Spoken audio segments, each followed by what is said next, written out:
Hello everyone. So in our business intelligence module, we have bring up a new feature, which is the aggregate view.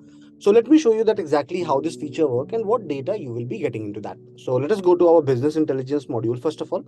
So here is our business intelligence module. Now, once you will come in business intelligence module, please check in sales, purchase, inventory, each and every view we have provided a sales overview.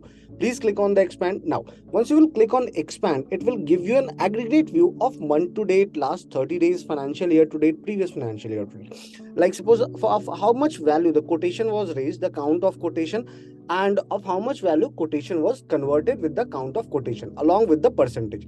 Same goes with the order invoice. So it will help you in checking the data in such a manner so that you may be able to see the conversion status and how the business is growing. Suppose if any quotation is not, less number of quotation is getting converted, then you will obviously go ahead and have a word with your sales team that exactly what is going on.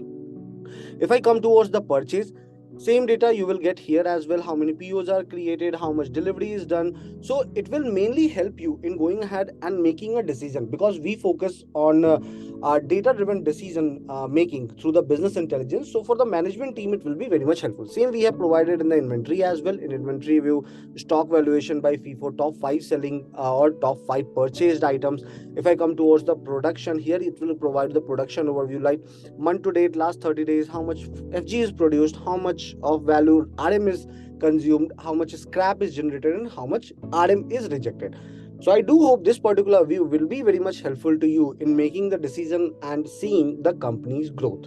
Have a good day ahead.